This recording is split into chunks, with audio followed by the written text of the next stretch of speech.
कहानी की शुरुआत में गर्ल चेयर से बंधी हुई थी, बॉडी वीक और ट्रेम्बलिंग। इलेक्ट्रिक शॉक्स उसके अराउंड क्रैकल हो रहे थे। उसने हल्की ब्रोकन वॉइस में कहा, मुझे लगा था ये सिर्फ एक गेम है। उसका फेस नीचे गिरा हुआ, आंखों में दर्द और थोड़ा सा फियर। वो यून, I can't hold on any longer. बस इतना ही। सीन में सिर्फ उसकी स्ट्रगलिंग और उसका ऑलमोस्ट गिव अप करना दिखता है। पिंक हेयर्ड गर्ल का फेस वीक था, ब्लड उसके माउथ से ड्रिप हो रहा था। उसने मुश्किल से कहा, आई एम सॉरी। वो यून ने यह देखते ही चिल्लाया, नो सुआ। रूम में दूसरे बंधे हुए लड़के भी अपनी लास्ट स्ट्रेंथ से बोलते हैं। पहला लड़का, वो यून, I think this is as far as I go. दूसरा लड़का, यू हैव टू सर्वाइव। तीनों अपनी लिमिट्स पर थे और वो यून तक पहुंच भी नहीं पा रहे थे। रूम में सब बंधे हुए प्लेयर्स पेन में स्ट्रगल कर रहे थे। एक लड़का जोर से कर रहा, वो यून पैनिक में बार बार चिल्लाता है, नो नो नो। फिर स्क्रीन पिच ब्लैक हो जाती है, जैसे सब कुछ सडनली कट हो गया हो। उस डार्क साइलेंस में एक वीक वॉइस सुनाई देती है, don't leave me behind. Light वापस आती है और वो ह्यून नजर आता है, चेयर में बंधा हुआ, फेस से ब्लड बहते हुए, आंखों में डेस्परेशन। This place. वो ह्यून का फेस क्लोजअप आता है, आंखों में टीयर्स, पेन क्लियरली दिख रहा है। नेक्स्ट पैनल में continuation, has become my new reality. फिर उसका फुल बॉडी शॉट दिखाया गया है, चेयर से बंधा हुआ, ब्लड से मेस्ड अप, और वो फोर्सफुली स्क्रीम कर रहा है जब वायर्स उसके हेड से कनेक्टेड हैं। रिवर्स प्लैनेट नाम का वीआर गेम दिखाया जाता है। टेक्स्ट एक्सप्लेन करता है, ये game world wide rank number 1 था। एक वीआर गेम जिसके बारे में सब बात करते थे। नेक्स्ट पैनल में गेम के फीचर्स शो होते हैं, डायमेंशनल गेट्स, सुपरनैचुरल पावर्स और इन्वेजन टाइप बैटल्स। प्लेयर्स ने गेम को बहुत प्रेज दिया था। फिर नैरेटर का टेक्स्ट आता है, एक फ्रेंड के रेकमेंडेशन पर मैंने भी ये गेम ट्राई किया। सीन शिफ्ट होता है जहां एक लड़की एक्साइटेड वॉइस में बोलती है, there is this game called reverse planet. Next text, but हम इस वर्ल्ड में पूरी तरह से फंस गए। और लास्ट पैनल, रिवर्स प्लैनेट एक रियल वर्ल्ड बन चुका था, बिल्कुल एक्चुअल रियलिटी जैसा। A dark torture room, chairs, chains and bodies everywhere. सब लोग एक एक करके गिर रहे हैं। Electric shocks, blood, screams. No 62, हमारे एमसी, बेयरली कॉन्शियस पर still alive. Suddenly masked scientists enter करते हैं। Congratulations, टेस्ट सब्जेक्ट नंबर 62, तुम जिंदा बच गए हो। ये एक इंसेन एक्सपेरिमेंट था, प्रोजेक्ट ट्रांसेंडेंस, जिसमें हजारों लोग मरे सिर्फ एक ट्रांसेंडेंट बनाने के लिए।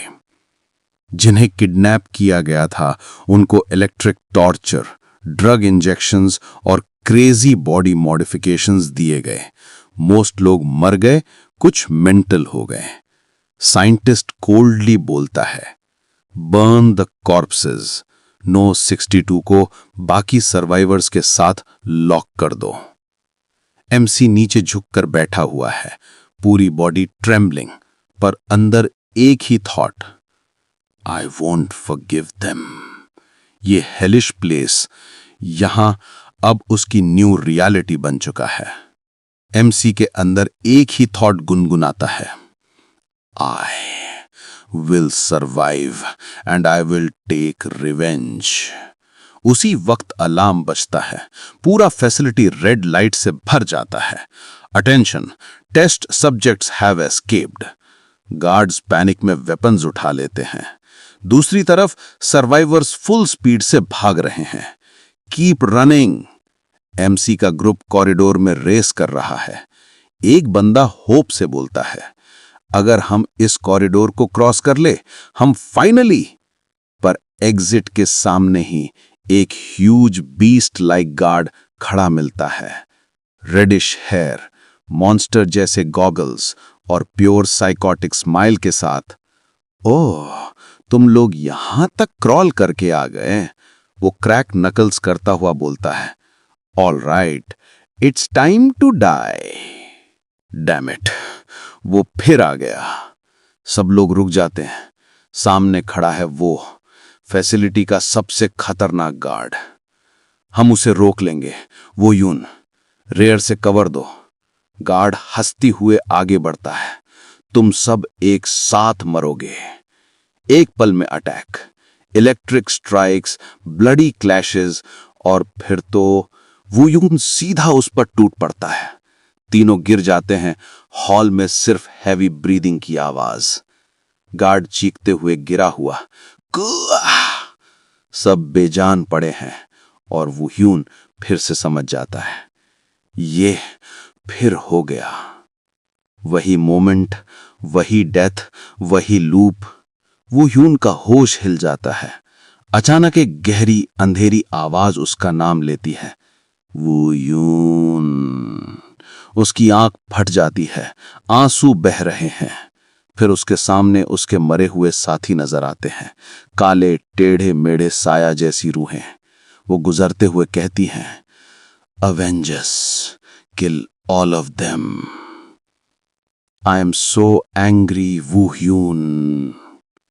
हर तरफ से चीखना शुरू हो जाता है, वू ह्यून, वू ह्यून। उनका गुस्सा और दर्द वो यून के अंदर बिजली की तरह भर जाता है। फिर स्क्रीन अंधेरा हो जाती है। टाइम गुजर रहा है। 1 ईयर, 2 ईयर, 3 ईयर। बहुत लंबे अरसे से वो ह्यून लैब से भाग चुका है। आज उसके दिल में बस एक ही चीज बची है, to avenge the ones I loved. Security guards उसके सामने खड़े होके चिल्लाते हैं, डोंट कम एनी क्लोजर। और वो उस पर नॉन स्टॉप गोलियां चलाने लगते हैं। मैंने मारा और बस किल करता ही गया। हर गार्ड को मैं एक ही स्ट्राइक में खत्म कर रहा था। उनके चिल्लाने की आवाज भी रुक नहीं पा रही थी। एक के बाद एक बॉडी गिरती गई। उनके गन्स जमीन पर टपक रहे थे और खून हवा में बिखर रहा था। मेरी आंखों में बस रिवेंज था और हाथ अपने आप मूव कर रहे थे, बिल्कुल मशीन की तरह। लेकिन जब मैं रुका तो पहली बार रियलाइज हुआ कि ये सब करने के बाद भी मेरे अंदर का दर्द कम नहीं हुआ। इट वॉज अ रिवेंज जो एमसी के लिए कभी खत्म ही नहीं होती थी। हर तरफ से एक ही आवाज गूंजती थी, प्लीज किल देम। एमसी उन अंधेरी परछाइयों से घिरा खड़ा था। उनके हाथ उसे तोड़ने, खींचने, दबोचने की कोशिश कर रहे थे। थका हुआ एमसी धीरे से सोचता है, मैं और कितना टाइम ऐसे जीता रहूंगा? क्या मैं ये सब तब तक करता रहूंगा जब तक मैं खुद ही ना मर जाऊं? और तभी एमसी के सामने एक ब्राइट ब्लू होलोग्राम पॉपअप होता है। वो शॉक में बोलता है, व्हाट? स्क्रीन पर लिखा था, special mission, bug fix, eliminate the head of project transcendence, reward, return to your original world. MC की आंखों में पहली बार उम्मीद चमकती है। शायद ये उसकी फाइनली एस्केप करने की चांस हो सकती है। Blood everywhere. गिरे हुए बॉडीज एक दूसरे के ऊपर पाइल्ड थे। एमसी बैक वूहू बीच में खड़ा था, खुद से सिर्फ एक ही सवाल पूछते हुए, जस्ट व्हाई? रूम में सिर्फ साइलेंस नहीं था, बल्कि गिल्ट और रेज का मिक्सचर हवा में फैला हुआ था। थोड़ी दूर एक आदमी, जनरल मैनेजर, घुटनों पर था, पूरे शॉक में। उसकी आवाज कांपते हुए निकली, are you doing this? Back Wuhu ने उसकी तरफ देखा उसके आसपास डेड बॉडीज पड़ी हुई थी, जैसे हर एक उसकी पावर का प्रूफ हो। मैनेजर चिल्लाया, सो व्हाई? उसकी आंखों में फियर इतना ज्यादा था कि वो एमसी की तरफ देखते ही जम गया। बैक वूहू ने धीरे से उसकी कॉलर पकड़ी और उसकी आवाज बिल्कुल फ्लैट थी। Why am I doing this? उसी मोमेंट साइड से एक फेमिलियर वॉइस आई। वो था टेस्ट सब्जेक्ट गिम यंगजुन, टेस्ट सब्जेक्ट नंबर 81। उसने कोल्ड स्माइल के साथ कहा, सीरियसली तुम मुझसे ये पूछ रहे हो जैसे तुम्हें पता ही नहीं। जनरल मैनेजर गुस्से और डर से कांप गया। Shut up! Test subject number 81, मैंने तुमसे नहीं पूछा। बैक वूहू ने उसकी बकवास इग्नोर की। उसकी आंखें बिल्कुल इमोशनलेस थीं। तब यंगजुन ने सीधा एमसी की तरफ देखा और बोला, मिस्टर बैक वूहू। बस इतना कहना काफी था। रूम का एटमॉस्फेयर और डार्क हो गया। उसी समय हमें हमारे एमसी के बारे में बताया जाता है। बैक वूहू खामोशी से सामने देख रहा होता है। उसकी आंखों में वो ठंडी सी शांति जो एक ऐसे इंसान में होती है जिसने सब कुछ पार कर लिया हो। प्रोजेक्ट ट्रांसेंडेंस का सबसे successful experiment, super human. General manager का डर उसकी चीख में बदल जाता है। You have reached transcendence with a human body, a true super human. उसकी आवाज कांप रही होती है, जैसे खुद अपने ही क्रिएशन से डर गया हो। वो बिल्कुल एक्सप्रेशनलेस रहता है और मैनेजर बेचैनी में लफ्ज जोड़ने लगता है। Anything, I will give you anything you desire. You are different from those things. वो हाथ आगे बढ़ाकर एनर्जी को ट्विस्ट करता है, आंखों में zero interest. Don't need it. Manager गुस्से और डर से पागल जैसा चिल्लाता है, you fool! Do you think everything's going to end with my death? वो टेबल की तरफ इशारा करते हुए गरजता है, league of enterprises never lets off anyone who bears their fangs at them. उसकी लास्ट थ्रेट हवा में लटकी रह जाती है। Your family, your friends, even your coworkers, they will all पे फॉर व्हाट? और उसी पल एक शार्प फ्लैश सब कुछ साइलेंस में बदल जाता है। एमसी धीरे धीरे रूम में एंटर होता है। लाइट्स के बीच उसकी सिलुएट दिख रही होती है और सामने वो आदमी डर के मारे हिल भी नहीं पाता। एक ही सेकंड में एमसी की ब्लेड उसकी गर्दन के पार होती है। लाल खून हवा में बिखर जाता है और वो आदमी बस शॉक में गिर पड़ता है, आंखें सफेद, जान निकल चुकी। इस बीच एमसी का टीममेट जो पहले से फाइट कर रहा था, अपने जख्म को पकड़कर कहता है, यार, खून सारा मुझ पर छिड़क दिया। एमसी उसकी बात इग्नोर करके बस उस आदमी को ठंडी नजर से देख रहा होता है। टीममेट इरिटेट होकर बोलता है, अबे तुम्हें सवाल पूछने थे, तू इन्हें सीधा क्यों मार देता है? एमसी तब भी चुप, उसकी आंखें एक जगह टिकी होती हैं। कुछ ऐसा जो सिर्फ बैक वूहू ही महसूस कर सकता है। टीममेट अनॉयड होकर फाइनली पूछ लेता है, भाई, what the heck are you looking at? Wuhu mission screen को देखकर शॉक और एक्साइटमेंट दोनों फील करता है। I can finally leave. उसकी आंखों में उम्मीद चमकती है, लेकिन जैसे ही वो यस बटन दबाने जा रहा होता है, where are you going Wuhu? अंधेरा सा रूम थरथरा उठता है। Dozens of tortured, rage filled voices उसके पीछे से गूंजती हैं। Did you forget about us? What about everyone left behind? Please kill them. Purple shadows, जिन्हें वूहू ने कभी बचाया नहीं था या जिनका बदला अधूरा रह गया था, वो सब उसकी तरफ बढ़ने लगते हैं। वूहू का चेहरा टाइटन होता है, उसकी मुट्ठी बंद होती है। Revenge, revenge. Hundreds of souls उसके आसपास घूमने लगती हैं, जैसे उसे पकड़ के रोकना चाह रही हों। Burning revenge. वूहू उन्हें सीधी नजर से देखता है, अंदर कुछ टूट चुका है। एमसी गहरी सांस लेता है, फिर धीरे से कह देता है, नो, बस अब बहुत हो चुका। उसके हाथ से कंटिन्यूअसली ब्लड ड्रिप हो रहा है वो थक चुका है पूरी तरह से। क्या मैंने अब तक कम नहीं किया? कितना और चाहिए तुम सबको? फिर उसके मन में एक लास्ट थॉट आता है, चाहे मैं डिसअपियर ही क्यों ना हो जाऊं, ये मेरा लास्ट चांस हो सकता है। तभी पीछे से आवाज आती है, हे बैक वूहू। वो पलटकर हल्का सा स्माइल देता है, थोड़ा सा ब्रोकन, थोड़ा पीसफुल। मैं बस वहीं जा रहा था जहां से आया था। उसका दोस्त इरिटेट होकर चिल्लाता है, फिर से वही बकवास। वो हल्का सा हंसता है, ऑलमोस्ट रिलीव्ड। मैंने तुमसे कहा था, तुम लोग हमेशा से मेरे साथ थे। बाकी सबको मेरी तरफ से सॉरी बोल देना, ओके? और धीरे धीरे उसका बॉडी लाइट में डिसॉल्व होने लगता है, जैसे उसकी सारी पेन, सारी बर्डन फाइनली खत्म हो रही हो। Tell them that I am sorry. MC झटके से उठता है, सांस तेज, दिल जोर जोर से धड़कता हुआ। आह! वो इधर उधर देखता है, आंखों में कंफ्यूजन और शॉक क्लियरली दिख रहा है। ये रूम बिल्कुल वैसे ही लगा जैसे वो छोड़ के गया था। Same bed, same walls, same silence. This is my room. MC का वॉइस डिसबिलीव से हिल रहा होता है। वो धीरे से अपने आप को टच करता है, जैसे कंफर्म कर रहा हो कि ये सब सच है। मैं वापस आ गया, सच में। थोड़ा सा रिलैक्स होते हुए वो लंबे सांस छोड़ता है। कितना टाइम हो चुका होगा? वो फोन उठाकर स्क्रीन चेक करता है।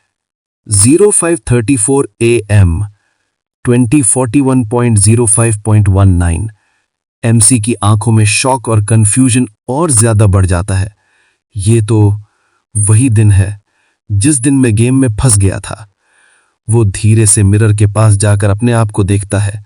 उसका चेहरा नॉर्मल, बॉडी नॉर्मल, सारे मसल्स, स्कार्स, इंजरीज सब गायब। क्या यहां टाइम रुक गया था? और मेरे सारे स्कार्स भी बिल्कुल गायब, जैसे उसका पूरा नाइटमेयर एक ही पल में डिसॉल्व हो गया हो।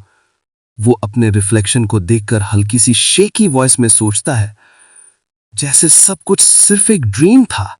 एमसी के दिमाग में अचानक फ्लैशबैक्स स्ट्राइक करते हैं। वो खुद को वापस उस डेडली बैटलफील्ड में देखता है। चेन्स हवा को चीरते हुए गुजर रही हैं, मॉन्स्टर्स उस पर टूट पड़े हैं और एमसी बिना रुके, बिना डरे एक मशीन की तरह लड़ रहा है। उसके हाथ से निकली हर स्ट्राइक एक बीस्ट को चीर कर रख देती है। खून ऊपर तक छिड़क रहा है, पर एमसी का एक्सप्रेशन बिल्कुल कोल्ड, जैसे पेन या फियर का कोई कॉन्सेप्ट ही नहीं है। फिर एक ब्रोकन ट्रेम्बलिंग वॉइस गूंजती है, save me, I don't want to die. वो लड़की जिसे एमसी बचा नहीं पाया था, उसका फेस एमसी के सामने फ्लैश होता है। उसकी आंखों में वो होपलेस फियर, वो डेस्परेशन, और तुरंत ही एक और सीन झटके से सामने आता है।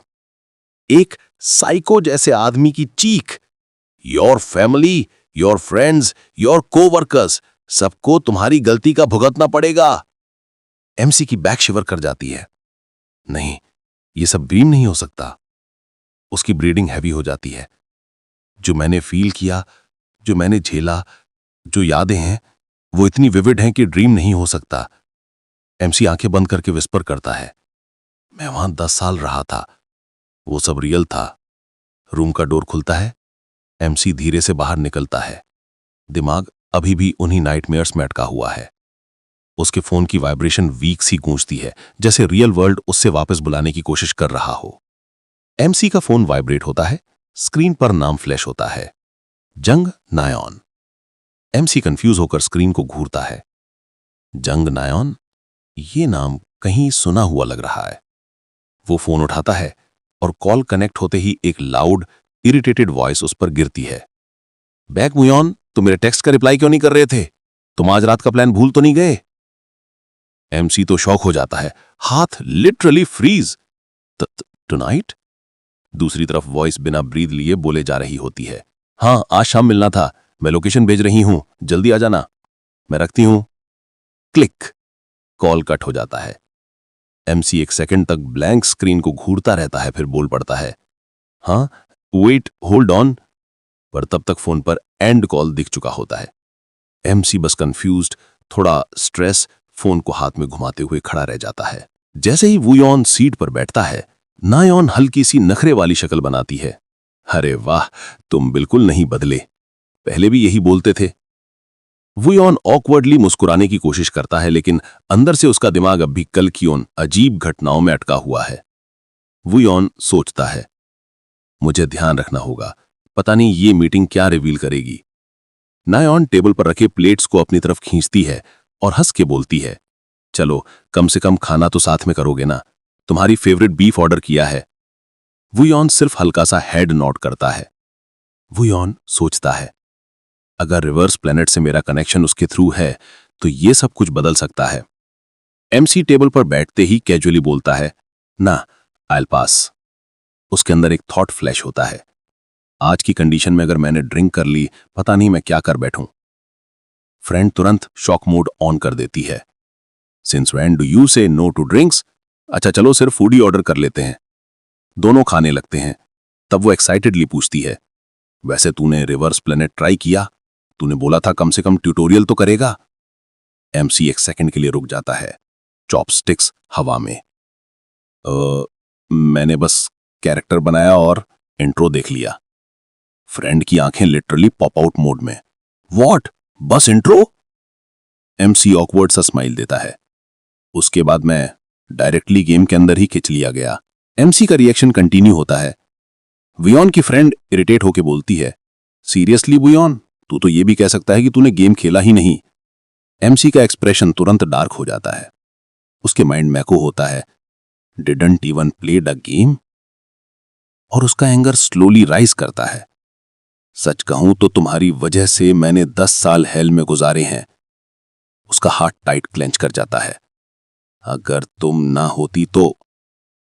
पर फ्रंट में बैठी friend totally clueless, casual tone में बोलती रहती है, डस्क, मैं तो सुपर एक्साइटेड थी कि तू गेम खेले। तूने बोला था मुझे स्ट्रीम पर रेगुलर ज्वाइन करेगा। वो थोड़ा शर्मा के ग्लास हिलाती है। तू तो कोलोजियम रैंकर था ना, अगर कोई तेरा लेवल का बंदा मेरे छोटे स्ट्रीमर चैनल पे देखे, ह्यूज बज हो जाता। एमसी शॉक्ड रह जाता है। स्ट्रीमर? उसे याद आता है, हाँ, उसने बोला था वो गेम स्ट्रीम करती है, तो इस वजह से वो मुझे बार बार गेम खेलने को बोल रही थी। हाँ, so that was why. MC अपने थॉट्स को सेटल करने की कोशिश करता है। वेल, रिगार्डलेस, वो खुद से बोलता है, जैसे अपने इमोशंस को दबाने की ट्राई कर रहा हो। Friend still pouting, you probably said तुम एक बार तो स्ट्रीम पे आओगे। एमसी कामली रिप्लाई करता है, पर क्या मैंने सच में प्रॉमिस किया था? और उस मोमेंट में उसके माइंड में एक हल्की सी वार्मथ आती है। I feel like I am really back, जैसे उसकी नॉर्मल लाइफ धीरे धीरे वापस आ रही हो। Cut to night, MC computer के सामने। माउस की टिक टिक रूम में एको करती है। वो रिवर्स प्लेनेट के डेवलपर प्लेनेट अर्थ की वेबसाइट खोलकर स्टॉक जैसा कि सर्च कर रहा होता है।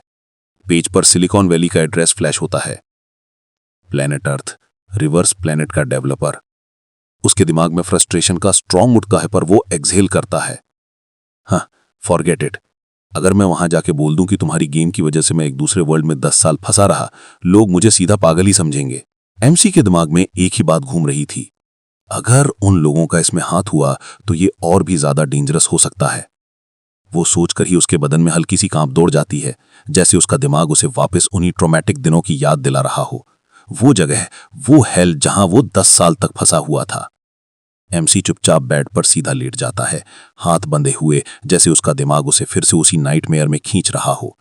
अगर मैंने इस हॉर्नेट्स नेस्ट को छीड़ दिया, पता नहीं क्या हो जाए। वापस अपने रूम में वो पीसी स्क्रीन के सामने झुककर बैठता है, थोड़ा थका, थोड़ा स्ट्रेस में। मैं कर क्या रहा हूं, वो खुद से पूछता है। वहां से निकल आना ही काफी नहीं था क्या? मैं फिर से इन सब में क्यों पड़ रहा हूं? उसका दिमाग एक ही कंक्लूजन देता है, मुझे वहां हुआ सब भूल जाना चाहिए, क्योंकि असली दुनिया यही है। पर जैसे ही वो अपने दिनचर्या में लौटने की कोशिश करता है, एक दोस्त पीछे से उसके कंधे पर हाथ रखता है। अरे एमसी, काफी टाइम बाद मिल रहे हो। दूसरा बंदा, क्या कोइंसिडेंस यार। नरेशन, उस दिन के बाद एमसी ने स्कूल जाना शुरू किया, एक नॉर्मल इंसान की तरह जीने की कोशिश करता हुआ। गेट के थ्रू एंटर करते हुए एमसी बस सीधा चल रहा है, अपने थॉट्स में लॉस्ट। पीछे से आवाज आती है, बाहर चलेंगे बाद में। चुप कर इडियट। एमसी के लिए यह सब नॉर्मल लगता है, पर अंदर ही अंदर वो जानता है कि उसका पास्ट इतना आसान नहीं छोड़ने वाला। एमसी लाइब्रेरी में बैठा था, पर जैसे जैसे वॉइसेस तेज होती गईं, उसका सांस रुकने लगा। हॉल में बैठे स्टूडेंट्स एकदम नॉर्मल लग रहे थे, लेकिन एमसी की आंखों में उनके साए हद से ज्यादा लाल और विकृत दिखाई दे रहे थे, जैसे वो उसे निगलने वाले हों। एमसी के कान में वही खुरसती हुई आवाज फिर घुस गई, बदला, हमारे लिए बदला, तुम यहां के नहीं हो, सबको मार दो। एमसी का हाथ खिताब पर जम गया। उसके चेहरे से सारा रंग उड़ चुका था। पीछे से लाल रंग का वो दरिंदा सा साया उसके बिल्कुल करीब आ गया, जैसे उसकी गर्दन को पकड़ने ही वाला हो। एमसी ने धड़कते दिल के साथ पीछे मुड़कर देखा। वहां कोई नहीं था, बस लाइब्रेरी की शांत हवा और वो आवाज जो सिर्फ एमसी सुन सकता था, उसके दिमाग के अंदर गूंज रही थी। एमसी खुद से धीरे से बोलता है, ये फिर शुरू हो रहा है। पूरा बदन कांपने लगता है। वो समझ गया कि चाहे वो कितना भी भागे, दूसरी दुनिया की यादें और उन लोगों की चीखें उसे छोड़ने वाली नहीं थीं।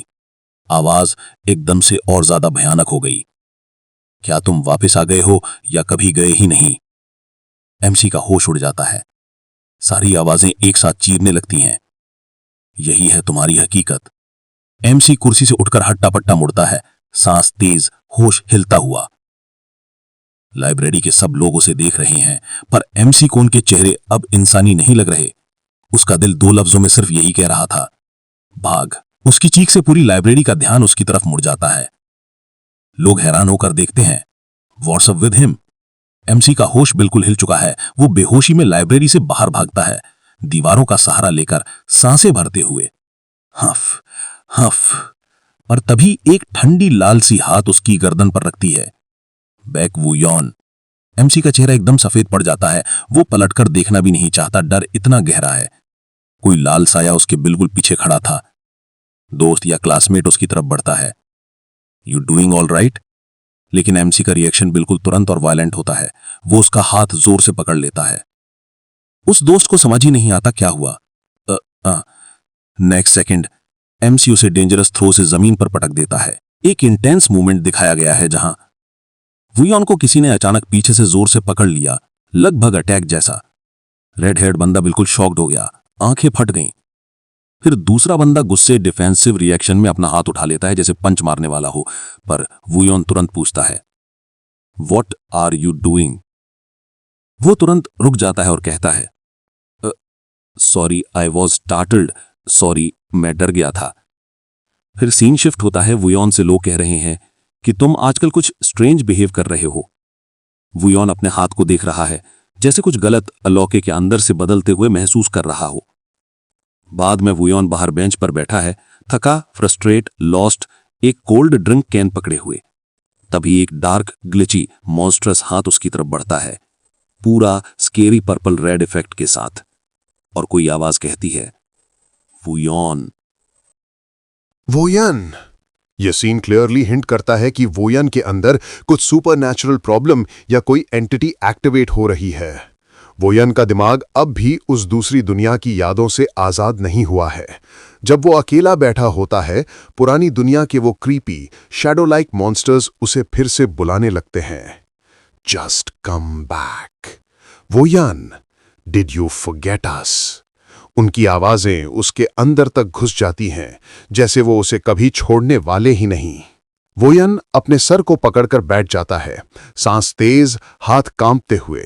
रियलिटी और हेलुसिनेशन एक दूसरे में मिक्स होने लगते हैं और वोयन ऑलमोस्ट कंट्रोल खो देता है।